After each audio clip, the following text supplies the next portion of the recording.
Hi friends, welcome back to my channel. So ಎಲ್ಲರೂ ಹೇಗಿದ್ದೀರಾ? ನಾನು ಕೂಡ ಚೆನ್ನಾಗಿದ್ದೀನಿ. ನೀವೆಲ್ಲರೂ ಚೆನ್ನಾಗಿದ್ದೀರಾ ಅಂತ ಭಾವಿಸ್ತಾ ಇವತ್ತಿನ ವಿಡಿಯೋ ಸ್ಟಾರ್ಟ್ ಮಾಡ್ತಾ ಇದ್ದೀನಿ. ಸೊ ಇವತ್ತು ಎರಡು ರೀತಿ ಪಚಡಿ ಮಾಡ್ತಾ ಇದ್ದೀನಿ. ಸೊ ತುಂಬ ಚೆನ್ನಾಗಿರುತ್ತೆ. ನೀವೆಲ್ಲರೂ ಟ್ರೈ ಮಾಡಿ, ಒಮ್ಮೆ ಟ್ರೈ ಮಾಡಿ, ಹಾಗೆ ಒಂದು ಲೈಕ್ ಮಾಡಿ. ಹಾಗೆ ವಿಡಿಯೋ ಯಾರೆಲ್ಲ ನೋಡ್ತಾ ಇದ್ದಾರೆ ಸಬ್ಸ್ಕ್ರೈಬ್ ಮಾಡಿದೆ ಪ್ಲೀಸ್ ಸಬ್ಸ್ಕ್ರೈಬ್ ಮಾಡಿ, ಹಾಗೆ ಒಂದು ಲೈಕ್ ಮಾಡಿ, ಶೇರ್ ಮಾಡಿ. ಓಕೆ ಫ್ರೆಂಡ್ಸ್, ಇವಾಗ ಮಾಡೋದು ಹೇಗೆ ಅಂತ ನೋಡೋಣ. ಹಾಯ್ ಫ್ರೆಂಡ್ಸ್, ಇವತ್ತು ಒಂದು ಡಿಫ್ರೆಂಟಾಗಿ ಪಚಡಿ ಮಾಡೋಣ. ಸೊ ಇದು ಒಂದು ರೀತಿ ನಮಗೆ ಡಿಫ್ರೆಂಟಾಗೇ ಇರುತ್ತೆ. ಸೊ ಮೊದಲನೇದಾಗಿ ನಾನು ನೋಡಿ ಶೇಂಗಾ ಬೀಜ, ಹಾಗೆ ಒಂದು 4 ಸ್ಪೂನಷ್ಟು ಉದ್ದಿನಕಾಳು ತೊಗೋಬೇಕು. ಈಗ ಇದಕ್ಕೆ 1-2 ಟೇಬಲ್ ಸ್ಪೂನು ಎಣ್ಣೆ ಹಾಕ್ಕೊಳ್ಳೋಣ. 1 ಟೇಬಲ್ ಸ್ಪೂನ್ ಆದರೆ ಸಾಕು. ಸೊ ಇದನ್ನು ನೀಟಾಗಿ ಫ್ರೈ ಮಾಡ್ಕೊಳ್ಳೋಣ. ಫಾಸ್ಟಾಗಿ ಬೆಳಗ್ಗೆ ಹೊತ್ತೇನಾದರೂ ಬೇಕು ಅಂದರೆ ಈ ರೀತಿ ಇಮಿಡಿಯೇಟಾಗಿ ಮಾಡ್ಕೋಬೋದು. ಒಂದು 2-3 ನಿಮಿಷದಲ್ಲಿ, ಒಂದು 5 ನಿಮಿಷನೇ ಸಾಕು ಟೈಮು. ಸೊ ದಿನ ಒಂದೇ ಥರ ಎರಡೇ ಥರ ಯಾವಾಗಲೂ ಮಾಡ್ಕೊಂಡಿದ್ದೇ ರೀತಿಯಲ್ಲಿ ನಾವು ಚಟ್ನಿ ಇವೆಲ್ಲ ಮಾಡ್ಕೋತಾ ಇರ್ತೀವಿ. ಸೊ ಈ ರೀತಿ ಕೂಡ ಒಮ್ಮೆ ಮಾಡ್ಕೊಂಡು ನೋಡಿ, ತುಂಬ ಚೆನ್ನಾಗಿರುತ್ತೆ. ಹಾಗೆ ಡಿಫ್ರೆಂಟ್ ಇರುತ್ತೆ. ಹಾಗೆ ಯಾರಿಗೂ ಗೊತ್ತೇ ಆಗಲ್ಲ ಇದು ಯಾವ ಥರ ಮಾಡಿದ್ದೀರಾ ಅಂತ, ಯಾವುದ್ರಲ್ಲಿ ಮಾಡಿದ್ದೀರಾ ಅಂತ. ಸೊ ಆ ಥರ ಇರುತ್ತೆ. ಹಾಗೆ ನೋಡಿ, ನಾನು ಇಲ್ಲಿ ಬ್ಯಾಡಗೆ ಮೆಣಸಿನ್ಕಾಯಿ 1-2, ಹಾಗೆ ಖಾರಕ್ಕೆ ನಮಗೆ ಸ್ವಲ್ಪ ಗುಂಟೂರು ಮೆಣಸಿನ್ಕಾಯಿ, ಹಾಗೆ ಸ್ವಲ್ಪ ಹುಣಸೆಹಣ್ಣು, ಸ್ವಲ್ಪ ಶುಂಠಿ, ಇದಿಷ್ಟು ಚೆನ್ನಾಗಿ ಫ್ರೈ ಮಾಡ್ಕೊಳ್ಳೋಣ. ನೀಟಾಗಿ ಎಲ್ಲ ಫ್ರೈ ಆದಮೇಲೆ ನೋಡಿ, ಇದು ಚೆನ್ನಾಗಿ ಬಾಡಿದೆ, ಸ್ವಲ್ಪ ಮಟ್ಟಿಗೆ ಕಲರ್ ಕೂಡ ಚೇಂಜ್ ಆಗಿದೆ. ಸೊ ಈ ಟೈಮಲ್ಲಿ ನಾವು ಕ್ಯಾಬೇಜ್, ಎಲ್ಲರಿಗೂ ಗೊತ್ತೇ ಇದೆಯಲ್ಲ ಕ್ಯಾಬೇಜು, ಇದನ್ನು ಸೇರಿಸ್ಕೊಳ್ಳಿ. ತೊಳ್ಕೊಂಡು ನೀಟಾಗಿ ಅದಕ್ಕೆ ಸೇರಿಸ್ಕೊಳ್ಳಿ. ಸೊ ಇದನ್ನು ಕೂಡ ನಾವು ನೀಟಾಗಿ ಮಿಕ್ಸ್ ಮಾಡ್ಕೊಳ್ಳೋಣ.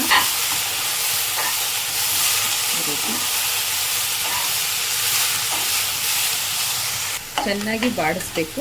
ಒಂದು ಸ್ವಲ್ಪ ನಮಗೆ ಗೊತ್ತಾಗುತ್ತೆ ಅದು ಸ್ವಲ್ಪ ಸಾಫ್ಟ್ ಆಗಿದೆ ಅಂತ. ಸ್ವಲ್ಪ ಹಸಿ ವಾಸನೆ ಹೋಗುವವರೆಗೂ ಅಷ್ಟೇ ಸ್ವಲ್ಪ ಮಟ್ಟಿಗೆ ಬಾಡಿಸಿ.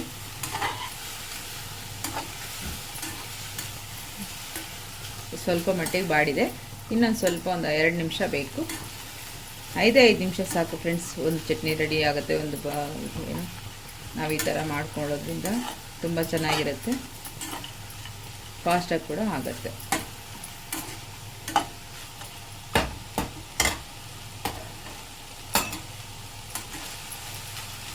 ನೀವು ಬೇಕಾದರೆ ಒಂದು 2 ನಿಮಿಷ ಪ್ಲೇಟ್ ಮುಚ್ಚಿದ್ರೆ ಬೇಗ ಇನ್ನೂ ಸಾಫ್ಟ್ ಆಗಿಬಿಡುತ್ತೆ.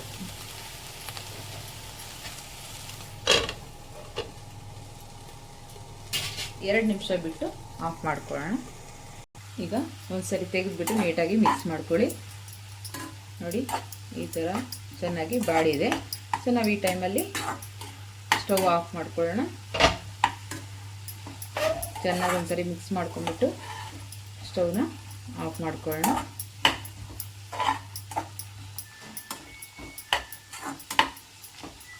ಚೆನ್ನಾಗಿ ಫ್ರೈ ಆಗಿದೆ ನೋಡಿ. ಈಗ ಸ್ಟವ್ನ ಆಫ್ ಮಾಡಿಕೊಂಡು ನೀವು ಈಗ ಇದರಲ್ಲೇ ತಣ್ಣಗಾಗೋದು ಬಿಟ್ಟರೆ ಸ್ವಲ್ಪ ಲೇಟ್ ಆಗುತ್ತೆ. ಸ್ವಲ್ಪ ಒಂದು ಪ್ಲೇಟಲ್ಲಿ ಹಾಕ್ಕೊಂಡ್ರೆ ಬೇಗ ತಣ್ಣಗಾಗುತ್ತೆ. ಸೊ ನಾವು ಮಿಕ್ಸಿ ಮಾಡ್ಕೋಬೋದು. ಬೇಗ ಮಾಡ್ಕೋಬೇಕು ಅನ್ನೋರು ಬಾಣಲೆಯಲ್ಲೇ ಹಾಗೆ ಬಿಡಬೇಡಿ, ಒಂದು ಪ್ಲೇಟಲ್ಲಿ ಹಾಕ್ಕೊಳ್ಳಿ, ಬೇಗ ತಣ್ಣಗಾಗುತ್ತೆ. ನೋಡಿ, ನಾನು ಇಲ್ಲೊಂದು ಪ್ಲೇಟಲ್ಲಿ ಹಾಕಿಟ್ಕೊಂಡಿದ್ದೀನಿ ತಣ್ಣಗಾಗಲಿ ಅಂತ ಹೇಳಿ. ಒಂದು 2 ಸೆಕೆಂಡ್ ಬಿಟ್ಟರೆ ಸ್ವಲ್ಪ ತಣ್ಣಗಾದರೆ ಸಾಕು, ತುಂಬ ಏನಲ್ಲ. ಸ್ವಲ್ಪ ತಣ್ಣಗಾದ ತಕ್ಷಣ ನಾವು ಮಿಕ್ಸಿ ಮಾಡ್ಕೊಳ್ಳೋಣ. ಅಷ್ಟರಲ್ಲಿ ನಾವು ಒಂಚೂರು ಒಗ್ಗರಣೆಗೆ ರೆಡಿ ಮಾಡಿ ಇಟ್ಕೊಳ್ಳೋಣ. ಸ್ಟವ್ನ ಆನ್ ಮಾಡಿಕೊಂಡು ನಾನು ಒಗ್ಗರಣೆಗೆ ಬೇಕಾಗಿರೋದು ಇಟ್ಕೊಂಡಿದ್ದೀನಿ. ಸೊ ಅದರಲ್ಲಿ 1-2 ಟೇಬಲ್ ಸ್ಪೂನ್ ಆಯಿಲ್ನ ಸೇರಿಸ್ಕೊಳ್ಳೋಣ. ಆಯಿಲ್ ಸ್ವಲ್ಪ ಬಿಸಿ ಆಗಲಿ. ಈಗ ನಾನು ಸ್ವಲ್ಪ ಎಣ್ಣೆ ಬಿಸಿಯಾಗಿದೆ. ಸೊ ನಾನೀಗ ಸ್ವಲ್ಪ ಉದ್ದಿನಕಾಳು, ಸ್ವಲ್ಪ ಸಾಸಿವೆ, ಹಾಗೆ ಸ್ವಲ್ಪ ಜೀರಿಗೆ, ಸಾಸಿವೆ ಚಿಟಪಟ ಅನ್ನೋ ಟೈಮಿಗೆ ನಾವು ಸ್ವಲ್ಪ ಒಣಮೆಣಸಿನ್ಕಾಯಿ, ಕರಿಬೇವಿನ ಸೊಪ್ಪು,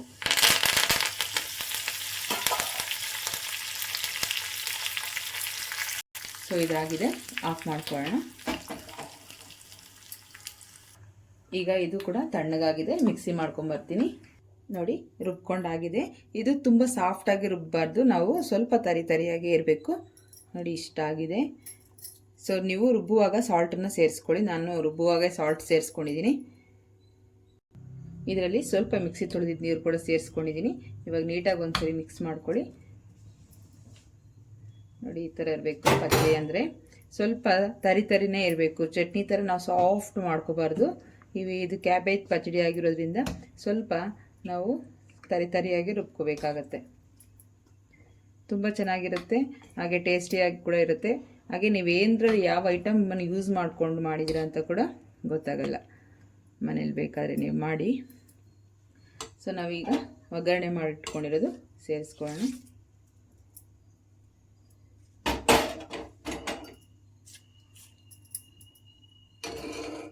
ಹಾಗೆ ಇದಕ್ಕೆ ನಾವು ಸ್ವಲ್ಪ ಕೊತ್ತಂಬರಿ ಕೂಡ ಸೇರಿಸ್ಕೋಬೇಕು. ಲೈಟಾಗಿ ಒಂದ್ಸರಿ ಮಿಕ್ಸ್ ಮಾಡ್ಕೊಳ್ಳಿ.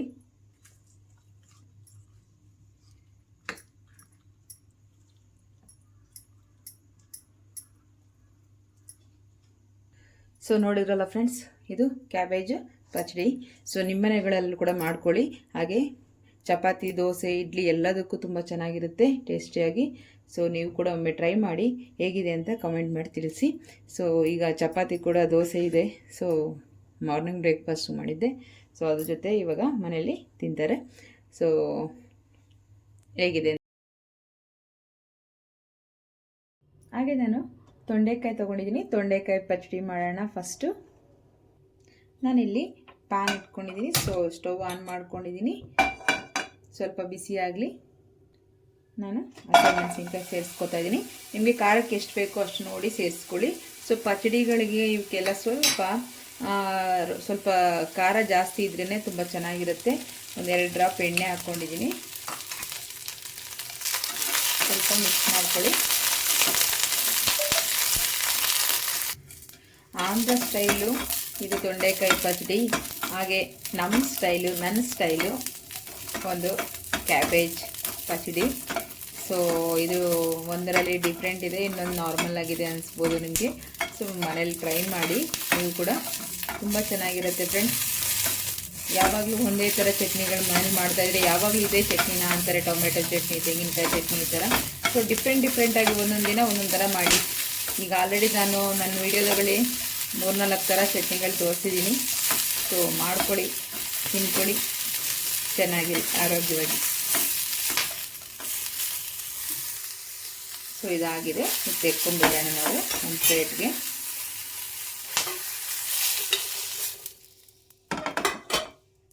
ಈಗ ನಾವು ತೊಂಡೆಕಾಯಿ ಸೇರಿಸ್ಕೊಳ್ಳೋಣ.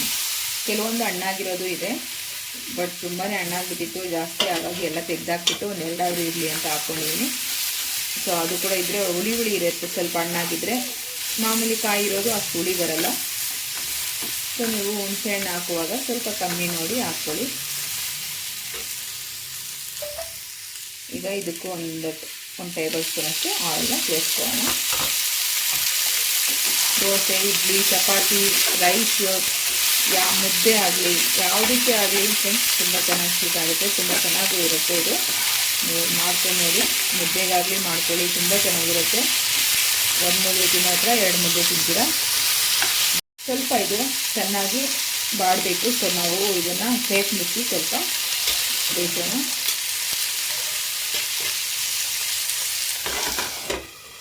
ಒಂದು 5 ನಿಮಿಷ ಪ್ಲೇಟ್ ಮುಚ್ಚಿಬಿಟ್ರೆ ನೀಟಾಗಿ ಒಳಗೆ ಸಾಫ್ಟ್. ಆಗಾಗ ತೆಗೆದುಬಿಟ್ಟು ಸ್ವಲ್ಪ ಮಿಕ್ಸ್ ಮಾಡ್ಕೊಳ್ಳಿ. ಇಲ್ಲಾಂದರೆ ಒಂದೇ ಸೈಡು ಇದಾಗ್ತಾ ಬೆಂದಿರುತ್ತೆ, ಇಲ್ಲಾಂದರೆ ತಳದಲ್ಲಿ ಸಿಡೋದಾಗಿ ಆಗಿರುತ್ತೆ. ಸ್ವಲ್ಪ ಮಿಕ್ಸ್ ಮಾಡ್ಕೊಳ್ಳಿ. ಈ ಪಚ್ಚಡಿಗೆ ಫ್ರೆಂಡ್ಸ್ ನಾವು ತೆಂಗಿನಕಾಯಿ, ಶೇಂಗಾ ಬೀಜ, ಕಡಲೆ ಬೀಜ ಇದು ಯಾವುದೂ ಆಗ್ತಾಯಿಲ್ಲ. ಸೊ ಇದು ಹೀಗೆ ಮಾಡಿಬಿಟ್ಟು ತಿನ್ನಬೇಕು, ತುಂಬ ಚೆನ್ನಾಗಿರುತ್ತೆ. ಮತ್ತೆ ಕ್ಲೋಸ್ ಮಾಡಿಬಿಡೋಣ. 1-2 ನಿಮಿಷ ಬೇಯಿಸ್ಬಿಡೋಣ. ಈ ಟೈಮಲ್ಲಿ ನಾವು ಸ್ವಲ್ಪ ಕರಿಬೇವನ್ನು ಸೇರಿಸೋಣ. ಸ್ವಲ್ಪ ಮಾತ್ರನೇ, ಜಾಸ್ತಿ ಬೇಡ. ಸೊ ಅದರಲ್ಲೇ ಬಾಡಲಿ ಅಷ್ಟೇ ಸ್ವಲ್ಪ ಮಟ್ಟಿಗೆ. ಅದು ಇದು ಆ ಪಚ್ಚಡಿಯಲ್ಲಿ ನಮಗೆ ಸ್ವಲ್ಪ ಕರಿಬೇವಿನ ಫ್ಲೇವರ್ ಚೆನ್ನಾಗಿರುತ್ತೆ ಸ್ವಲ್ಪ. ಹಾಗೆ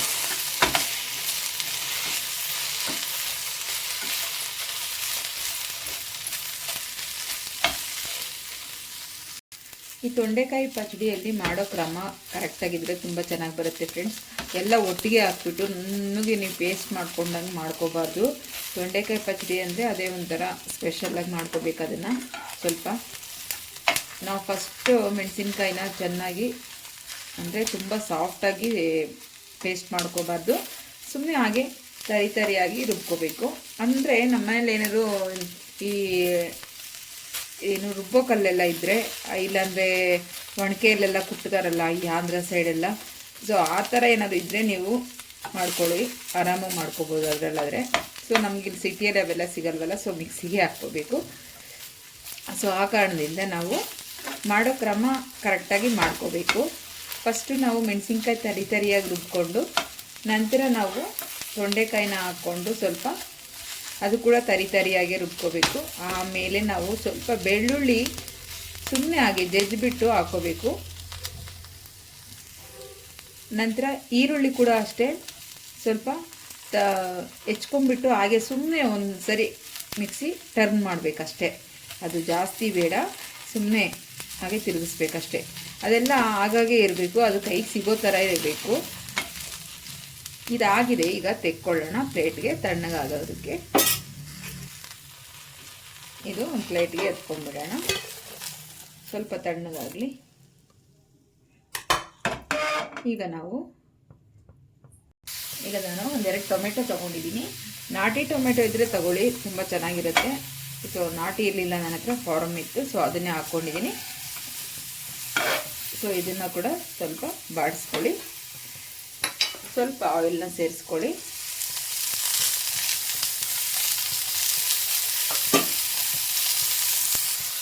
ಸ್ವಲ್ಪ ಮೇಲೆ ಕೆಳಗೆ ತಿರುಗಿಸಾಕೊಂಡು ಒಂದು 5 ನಿಮಿಷ ಅಷ್ಟೇ, 5 ನಿಮಿಷ ಕೂಡ ಆಗಲ್ಲ, ಸ್ವಲ್ಪ ಸಾಫ್ಟ್ ಆದರೆ ಸಾಕು.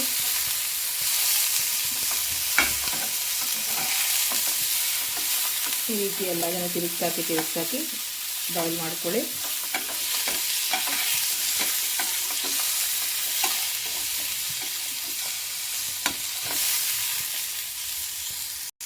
ಇದಾಗಿದೆ, ಈಗ ಸ್ಟವ್ನ ಆಫ್ ಮಾಡಿ ನೋಡಿ. ಈರುಳ್ಳಿ ಈ ಥರ ದಪ್ಪ ಹೆಚ್ಕೋಬೇಕು. ಸುಮ್ಮನೆ ಹಾಗೆ ಮಿಕ್ಸಿಯಲ್ಲಿ ಒಂದು 2 ರೌಂಡ್ ಆಫ್ ಆನ್ ಮಾಡಿದ್ರೆ ಸಾಕು, 2 ರೌಂಡು. ಹಾಗೆ ಬೆಳ್ಳುಳ್ಳಿ ನೋಡಿ, ಸ್ವಲ್ಪ ಜಾಸ್ತಿನೇ ತೊಗೊಳ್ಳಿ ಬೆಳ್ಳುಳ್ಳಿ. ನಾನು ಈ ಥರ ಬಿಡಿಸಿಟ್ಕೊಂಡಿದ್ದೀನಿ. ಇದು ಅಷ್ಟೇ ಹಾಕಿ ಒಂದು 2-3 ಸರಿ ಟರ್ನ್ ಮಾಡಿದ್ರೆ ಸಾಕು, ಜಾಸ್ತಿ ಸಾಫ್ಟ್ ಆಗಬಾರ್ದು ಇದೆಲ್ಲ. ಮೊದಲಿಗೆ ನಾನಿಲ್ಲಿ ನಿಮಗೆ ಸಾಲ್ಟ್ ಎಷ್ಟು ಬೇಕೋ ಅಷ್ಟು ನೋಡಿ ಹಾಕ್ಕೊಳ್ಳಿ. ನಾನು ಸ್ವಲ್ಪ ಕಲ್ಲುಪ್ಪು ಸೇರಿಸ್ಕೊತಾ ಇದ್ದೀನಿ. ಕಲ್ಲುಪ್ಪು ಹಾಕ್ಕೊಂಡು ಅಂದರೆ ರುಬ್ಬೋರಿಗೆಲ್ಲ ಕಲ್ಲುಪ್ಪು ಹಾಕ್ಕೊಂಡು ರುಬ್ಬಿದ್ರೆ ಅದು ತುಂಬ ಚೆನ್ನಾಗಿ ಸಾಫ್ಟ್ ಆಗುತ್ತೆ ಅಂತ. ಸೊ ನಾನು ಮಿಕ್ಸಿಯಲ್ಲೇ ಪರವಾಗಿಲ್ಲ, ಕಲ್ಲುಪ್ಪಲ್ಲಿ ಸ್ವಲ್ಪ ಸಾಫ್ಟ್ ಚೆನ್ನಾಗಾಗುತ್ತೆ. ಸೊ ಹಾಗೆ ಮೆಣಸಿನ್ಕಾಯಿ ಹಾಕ್ಕೊಂಡು ಇದು ಸ್ವಲ್ಪ ತರಿ ರುಬ್ಕೊತೀನಿ. ಎಲ್ಲದನ್ನೂ ರುಬ್ಕೊಂಡು ತೊಗೊಂಬಂದು ತೋರಿಸ್ತೀನಿ ನೋಡಿ. ಈ ಥರ ತರಿಯಾಗಿರಬೇಕು ಫಸ್ಟು ಮೆಣಸಿನ್ಕಾಯಿ. ಈಗ ನಾವು ತೊಂಡೆಕಾಯಿನ ಸೇರಿಸ್ಕೊಳ್ಳೋಣ. ದೊಡ್ಡ ಮಿಕ್ಸಿ ಜಾರ್ ಇದ್ದರೆ ಅದು ಒಂದೇ ಸರಿ ಹಾಕ್ಕೋಬೋದು ಫ್ರೆಂಡ್ಸ್. ಇದು ನನ್ನ ಹತ್ರ ಚಿಕ್ಕ ಜಾರ್ ಇರೋದು, ಸ್ವಲ್ಪ ದೊಡ್ಡ ಮಿಕ್ಸಿ ಜಾರು ಅದು ಹಾಳಾಗಿದೆ. ಸೊ ಹಾಗಾಗಿ ನಾನು ಸ್ವಲ್ಪನೇ ಹಾಕೋಬೇಕು. ಸೊ ಎಲ್ಲದನ್ನು ರುಬ್ಕೊಂಡು ಬರ್ತೀನಿ. ಇಲ್ಲಿ ನಾನು ಸ್ವಲ್ಪ ತೊಗೊಂಡಿದ್ದೀನಿ ನಿಮ್ಮೆ ಹುಣಸೆಹಣ್ಣು, ಜಾಸ್ತಿ ಬೇಡ, ಸ್ವಲ್ಪನೇ ಸಾಕು. ಈಗ ಟೊಮೆಟೊ ಕೂಡ ಹಾಕಿ ರುಬ್ಕೋತೀನಿ ನೋಡಿ. ನಾನೆಲ್ಲ ರುಬ್ಕೊಂಡು ಬಂದಿದ್ದೀನಿ. ಈ ಥರ ತರಿಯಾಗಿರಬೇಕು, ನೋಡಿದ್ರಲ್ಲ ನೋಡಿ, ತುಂಬ ಸಾಫ್ಟ್ ಆಗಬಾರ್ದು, ಈ ಥರ ಇರಬೇಕು ನೋಡಿ. ಈ ಥರ ಬೆಳ್ಳುಳ್ಳಿ ಇದೆಲ್ಲ ಸ್ವಲ್ಪ ಹೀಗೆ ಇರಬೇಕು, ಕಚ್ಚಪಚ ಅಂತ ಚಚ್ಚಿರಬೇಕು ಅಂತಾರೆ. ಸೊ ಈ ಥರ ಇರಬೇಕು. ಸ್ವಲ್ಪ ಈರುಳ್ಳಿ ಎಲ್ಲ ಈ ಥರ ಪೀಸ್ ಸಿಗಬೇಕು ನಮಗೆ ಕೈಗೆ. ಅನ್ನಕ್ಕೆ ಎಲ್ಲ ತುಂಬ ಚೆನ್ನಾಗಿರುತ್ತೆ, ಬಿಸಿ ಅನ್ನಕ್ಕೆ. ಸೊ ನಾವೀಗ ಇದಕ್ಕೆ ಒಂದು ಒಗ್ಗರಣೆ ಕೊಟ್ಕೊಂಡ್ಬಿಡೋಣ. ನಾನು ಅದೇ ಬಾಣಲೆಗೆ ಸ್ವಲ್ಪ ಎಣ್ಣೆ ಸೇರಿಸ್ಕೊಂಡೆ, ಹಾಗೆ ಸ್ವಲ್ಪ ಸಾಸಿವೆ, ಸ್ವಲ್ಪ ಜೀರಿಗೆ, ಹಾಗೆ ಸ್ವಲ್ಪ ಒಣಮೆಣಸಿನ್ಕಾಯಿ, ಒಂದು 4 ಎಸಳು ಕರಿಬೇವು. ಸ್ವಲ್ಪ ಚೆನ್ನಾಗಿ ಸ್ವಲ್ಪ ಆಯಿಲ್ ಹಾಕಿರ್ತೀವಲ್ಲ, ಸ್ವಲ್ಪ ಎಲ್ಲ ನೀಟಾಗಿ ಫ್ರೈ ಆಗೋಲ್ಲ. ಸ್ವಲ್ಪ ಈ ಥರ ಶೇಕ್ ಮಾಡಿದ್ರೆ ಎಲ್ಲ ನೀಟಾಗಿ ಫ್ರೈ ಆಗುತ್ತೆ. ಸೊ ಇದಾಗಿದೆ. ಈಗ ನಾವು ಇದಕ್ಕೆ ಸೇರಿಸ್ಕೊಳ್ಳೋಣ.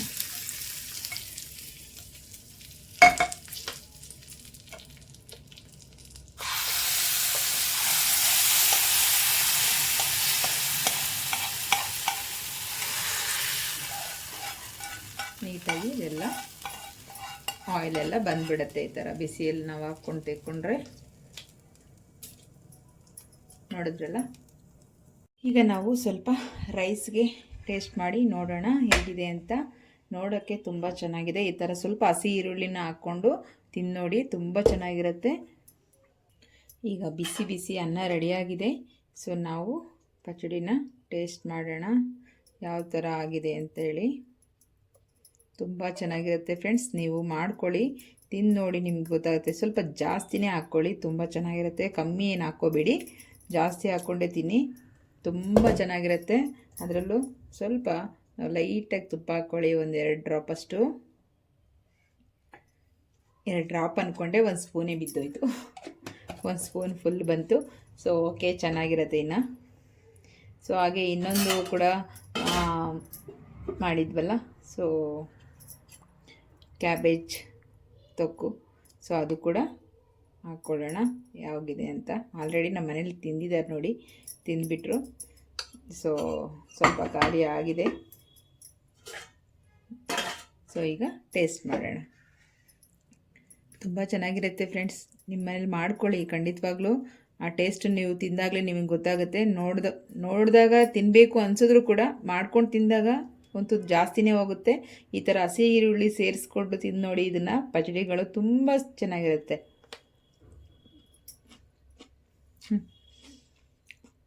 ಅದ್ಭುತವಾಗಿದೆ ರುಚಿ ಮಾತ್ರ. ನೀವು ಯಾವುದಕ್ಕಾದ್ರೂ ಇದನ್ನು ಮಾಡ್ಕೊಂಡು ತಿನ್ಬೋದು. ಚಪಾತಿ, ಮುದ್ದೆ, ಪೂರಿ, ದೋಸೆ, ಇಡ್ಲಿ ಏನಕ್ಕಾದ್ರೂ ಹಾಕ್ಕೋಬೋದು ಇದನ್ನು, ಅಷ್ಟು ಚೆನ್ನಾಗಿರುತ್ತೆ. ನೀವು ಮಾಡ್ಕೊಳ್ಳಿ ಮನೇಲಿ. ಹಾಗೆ ಇದು ಕೂಡ ಮಾಡಿಬಿಡೋಣ. ಆಲ್ರೆಡಿ ನಮ್ಮ ಮನೇಲಿ ಈ ಥರ ಮಾಡಿರ್ತೀವಿ. ಸೊ ಆದರೂ ಕೂಡ ನಮ್ಮ ಮನೇಲಿ ಇವಾಗ ನಿಮಗೋಸ್ಕರ ತೋರಿಸಿದ್ದೀನಲ್ಲ, ಹಾಗಾಗಿ ಟೇಸ್ಟ್ ಮಾಡ್ತಾಯಿದ್ದೀನಿ ಅಷ್ಟೇ.